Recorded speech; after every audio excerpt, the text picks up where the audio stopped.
Halo, Assalamualaikum warahmatullahi wabarakatuh. Selamat berjumpa kembali dengan saya dalam video pembelajaran sejarah. Di video-video sebelumnya, kita sudah membahas tentang strategi dan bentuk perjuangan diplomasi, yaitu dalam upaya mempertahankan kemerdekaan Indonesia. Yang pertama, kita sudah membahas tentang perjuangan bersenjata. Yang kedua, kita membahas tentang upaya diplomasi. Diplomasi yang sudah dibahas, kita sudah membahas dari perundingan Linggarjati sampai perundingan Rumroyen. Hari ini kita akan melanjutkan strategi dan bentuk perjuangan diplomasi dalam mempertahankan kemerdekaan, khususnya yaitu pengakuan kedaulatan. Tujuan pembelajaran kita yang pertama, menganalisis strategi dan bentuk perjuangan bangsa Indonesia dalam mempertahankan kemerdekaan dalam diplomasi, terutama yaitu tentang pengakuan kedaulatan. Yang kedua yaitu menganalisis nilai-nilai kejuangan masa revolusi. Ini story timeline kita antara perang dan diplomasi yang tadi sudah saya jelaskan. Yang sudah kita jelaskan di video sebelumnya dari perundingan Linggarjati, agresi militer pertama, peran KTN, perundingan Renville, agresi militer 2, kemudian sampai perundingan Rumrayen. Hari ini kita akan membahas tentang konferensi inter-Indonesia, konferensi meja bundar, pembentukan RIS, pengakuan kedaulatan, dan kembali ke Negara Kesatuan Republik Indonesia atau NKRI. Yang pertama kita akan membahas konferensi inter-Indonesia. Konferensi inter-Indonesia ini merupakan perundingan antara RI dengan negara BFO. Apa itu negara BFO? Yaitu negara bentukan Belanda atau negara boneka Belanda yang kala itu disebut menjadi negara RIS. Latar belakang dilakukannya konferensi inter-Indonesia ini adalah yang pertama, hasil perundingan Rumroyen yang menyatakan bahwa Indonesia harus ikut serta dalam KMB. Yang kedua, RI harus mempersiapkan diri dengan suatu konferensi antara pihak Indonesia dengan negara boneka buatan Belanda.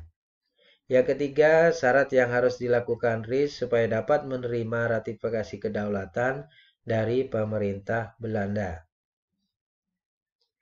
Nah, ini adalah negara-negara anggota RIS, ada 3 bagian. Yang pertama, negara federasi dari negara RI, negara Indonesia Timur, negara Pasundan, Jawa Timur, Sumatera Timur, dan negara Sumatera Selatan. Kemudian satuan kenegaraannya ada Jawa Tengah, Bangka, Belitung, Riau, Daerah Istimewa, Kalimantan Barat, Dayak Besar, Kalimantan Tenggara, Kalimantan Timur, dan daerah Banjar. Dan yang ketiga yaitu bukan daerah-daerah bagian.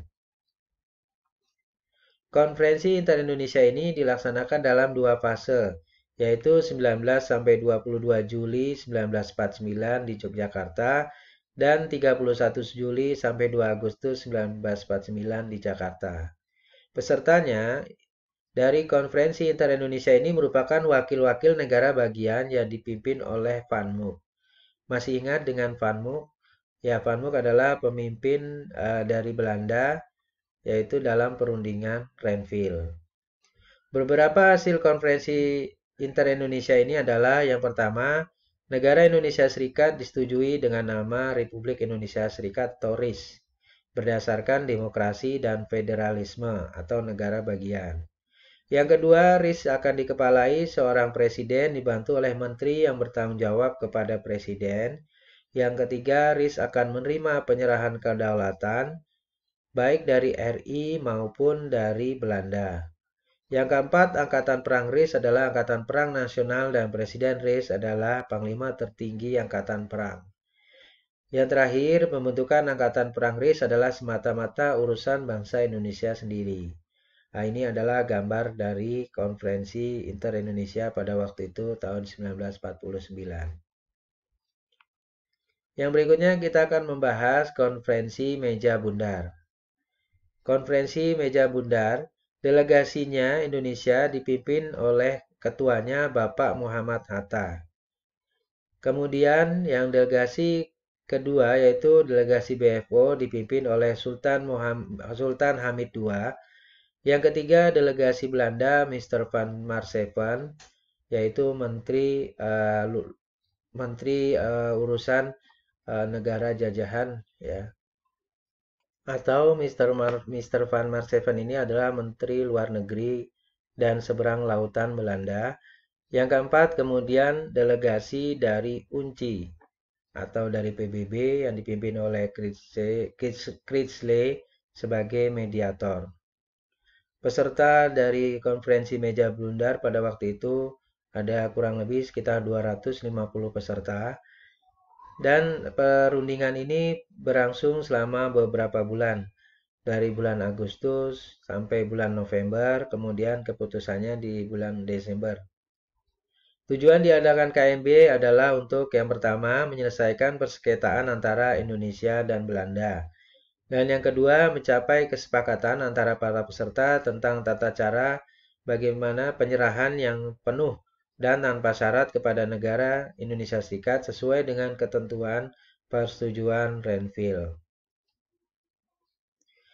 Beberapa masalah yang sulit dipecahkan dalam KMB tersebut adalah yang pertama soal Uni Indonesia Belanda, yang dimana pihak Indonesia menghendaki agar sifatnya itu hanya kerjasama yang bebas tanpa adanya organisasi permanen.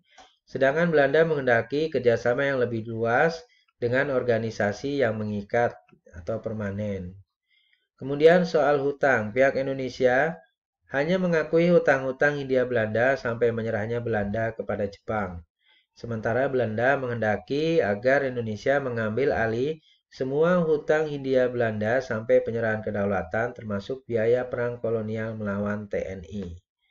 Kemudian ada lagi yang menjadi hambatan pada waktu itu menjadi perdebatan adalah masalah Irian Barat. Pihak Belanda tidak mau menyerahkan Irian Barat kepada pemerintah RI dengan alasan karena adanya perbedaan etnis dan kultural. Sedangkan dari pihak Indonesia ingin tetap memasukkan Irian Barat karena Irian Barat itu termasuk dalam wilayah jajahan Belanda. Jadi pada waktu itu kemudian dicapailah kompromi antara pemerintah RI dan Belanda bahwa masalah Irian Barat ini akan diselesaikan setahun berikutnya. Hasil konferensi yang lain yaitu Belanda menyerahkan kedaulatan kepada RIS pada akhir Desember 1949. Kemudian dibentuk APRIS dengan TNI sebagai intinya, KNIL atau tentara yang anggotanya yaitu tentara-tentara orang Indonesia yang buatan Belanda. KNIL ini dibubarkan dan dimasukkan ke APRIS. Kemudian RI membayar semua hutang Belanda sejak 1942. RI akan mengembalikan hak milik Belanda dan memberi izin baru untuk perusahaan milik Belanda dan akan dibentuk Uni Indonesia Belanda. Kemudian yang ketiga, pembentukan Republik Indonesia Serikat atau RIS. Isi KMB ini diterima oleh KNIP melalui sidangnya pada tanggal 6 Desember 1949. Tanggal 14 Desember 1949 diadakan pertemuan di Jalan Pegangsaan Timur nomor 56 Jakarta. Masih ingat bahwa proklamasi kemerdekaan Indonesia ini dilaksanakan di Jalan Pegangsaan Timur nomor 56 Jakarta. Pertemuan ini dihadiri oleh wakil-wakil pemerintah RI, pemerintah negara bagian dan daerah untuk membahas konstitusi RIS. Negara RIS berbentuk federasi atau negara-negara bagian, meliputi seluruh Indonesia dan RI menjadi salah satu bagiannya. Dalam konstitusi itu juga dijelaskan bahwa presiden dan para menteri yang dipimpin oleh seorang perdana menteri.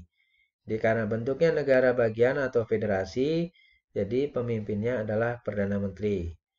Kemudian secara bersama-sama yang disebut merupakan pemerintah. Dewan legislatifnya dibagi menjadi dua, yaitu adanya DPR dan Senat. Pada tanggal 16 Desember 1949, Insinyur Soekarno kemudian terpilih sebagai Presiden RIS. Secara resmi, Insinyur Soekarno dilantik sebagai Presiden RIS tanggal 17 Agustus 1949. Tempatnya di Bangsal, Siti Hinggil, Keraton Yogyakarta oleh Ketua Mahkamah Agung, Mr. Kusuma Atmaja dan Dr. Andes Muhammad Hatta diangkat sebagai Perdana Menteri. Tanggal 20 Desember 1949, Kabinet Muhammad Hatta dilantik.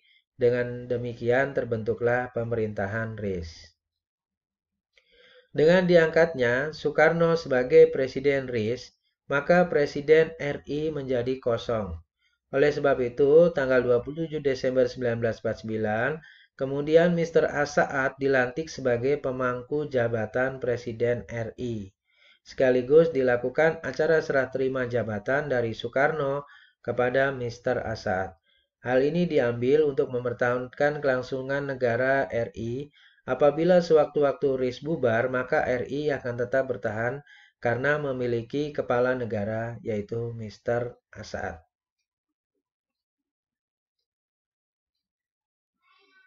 Yang keempat, kembali ke NKRI. Pada tanggal 8 Maret 1950, dikeluarkanlah Undang-Undang Darurat Nomor 11 Tahun 1950 tentang Tata Cara Perubahan Susunan Kenegaraan RIS yang memfasilitasi penggabungan negara-negara bagian dengan RI. Jadi pada waktu itu sebelumnya banyak adanya permintaan desakan-desakan dari negara-negara bagian untuk kembali ke Negara Kesatuan Republik Indonesia atau NKRI. Nah, pada tanggal 5 April 1950, negara bagian RIS itu hanya tersisa tinggal 3, yaitu RI, kemudian negara Sumatera Timur atau NST, dan negara Indonesia Timur atau NIT. Bulan Mei 1950 diadakan perundingan penjajakan antara pemerintah RI dengan RIS mengenai pembentukan kembali Negara Kesatuan. Pada tanggal 15 Agustus 1950, kemudian Presiden Soekarno menandatangani Undang-Undang Dasar Sementara Negara Kesatuan Republik Indonesia atau yang disebut dengan UUDS 1950, serta membacakan piagam terbentuknya negara NKRI. Tanggal 15 Agustus 1950, Presiden Soekarno juga menandatangani Undang-Undang Dasar serta membacakan piagam terbentuknya Negara Kesatuan Republik Indonesia. Nah, ini adalah pidato yang disampaikan Soekarno pada waktu 17 Agustus 1950. Ya, demikianlah pembahasan yang tadi sudah kita lihat, yaitu tentang strategi dan bentuk perjuangan Indonesia dalam mempertahankan kemerdekaan. Semoga video ini bermanfaat bagi kita semua. Ingat, belajar sejarah itu menyenangkan.